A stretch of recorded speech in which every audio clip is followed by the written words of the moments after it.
What's happening, folks? Back with another reaction, back with some more Japan. And we're returning to Adolescent Sex, 1979. Luca, what are you doing? And the next track is Don't Rain on My Parade. I do have to comment, it's interesting. You know, I've heard multiple Japan albums ahead of this in time, but previously for me and my own journey through their music.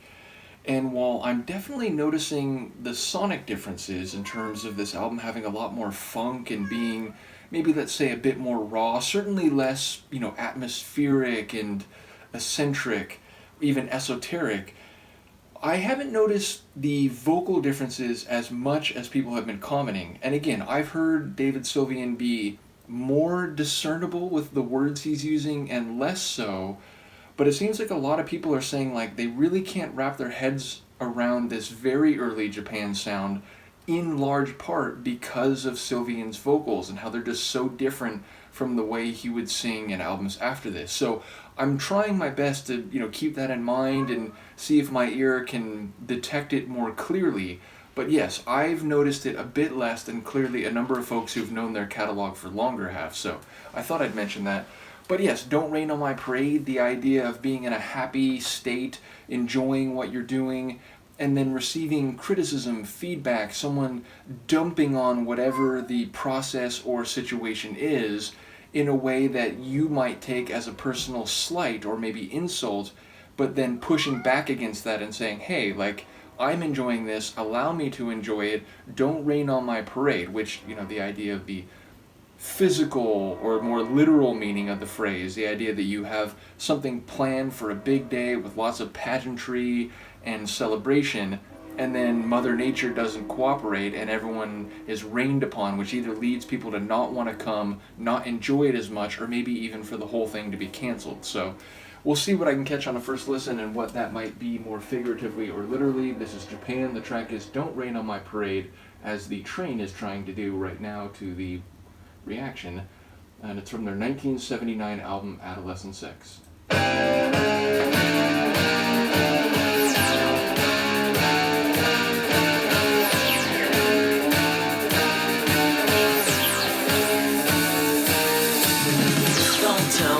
To live, just sit and pop.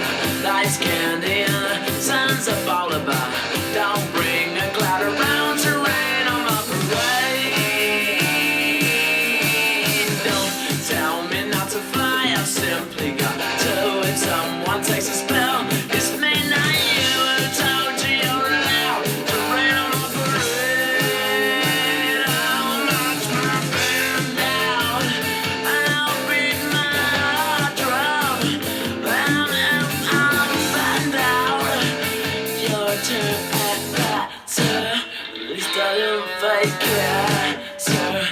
Nearly didn't make it. Maybe I'm just a rose of sheer perfection. I'll freckle on the nose of life's complexion. The cinder of a shining apple of its eye. I've gotta fly once, I've gotta try once, only can die once, right out. Love it juicy, juicy, I say I gotta have my bite. Look out loud for baby, I'm a god. Don't tell me not to march, but to trouble.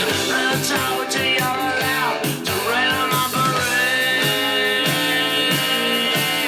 I'm gonna live and live now. Get what I want, I know how. One throw for the whole shebang. One throw, that bell will go clang. Eye on the target and wham. One shot, one gunshot, and bam.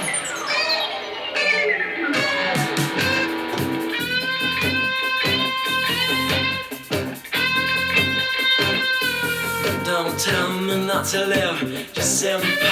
Life's candy and sun's a ball about. Don't bring a cloud around, rain on my parade. Don't tell me not to fly, I've simply got to. If someone takes a spell, it's me, not you. I told you you're allowed to rain on my parade.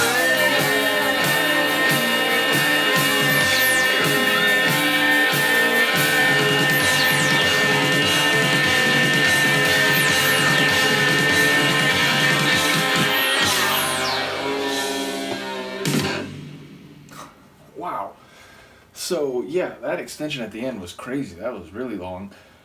And yes, maybe I did actually notice his vocals being a bit more like wild than in later albums, certainly on this song. And there was even a moment where he got like very growly and it's like deep and guttural. But yeah, so to start with the lyrics, it sounds like he's saying more or less like what the title would suggest, that like I'm going to live, I'm not going to fake it. I want to do this, I want to fly, and I don't want anything to stop me or stand in my way. So I want to live with a capital L. I want to be expressive or even indulge perhaps, and I don't want anyone talking me out of it, criticizing that, or otherwise indicating that they disapprove. So it feels like he doesn't want impediments. He doesn't want to be fettered. He wants to be free to pursue that experience, that pleasure, that enjoyment without anyone intervening. So yeah, and I like, there was a line, of course, now that I'm blanking on, but it seemed to hit on that maybe the most succinctly of all the lines. But of course in the moment I can't remember. I will say sonically, like, number one, there were parts where I was noticing all the different elements. Like, there were parts where I was noticing David's voice. There were parts where I was noticing the bass. There was, like, a real, like, bass progression at one point that really stood out. Cycling drums, and then the guitar in the latter half of the tune really stood out. So each of the sonic ingredients really did come to the fore at one time or another. Secondarily, the rhythm of the tune, it almost felt like a bit halting and like not stop start, but like it was like stagnated or staggered in a way that it didn't have like a smooth flow to it, but seemingly quite deliberately. Then maybe again the idea that you're trying to get going, you're trying to enjoy your parade, but then people are putting up roadblocks or impediments, and you're trying to get over them or push them out of the way. But yeah, rhythmically it had a really eccentric feel to it, and the overall like dynamic, again, there was a bit of funk, there was a bit of a rock sound, and ultimately just very unique. I've talked about before how as I've gone through Japan or Roxy Music, who I know they maybe took some inspiration from, where it's like I just don't know what to expect. It's very unpredictable, and this one had that same feeling where like rhythmically every time I thought I knew what he was doing, it would then slide into slightly a different movement, and times where I was like, oh, I'm keying in on the like bass, and oh wait, like they just did a big like drum fill or transition, and now my brain went to a different sound. So just a really eccentric composition.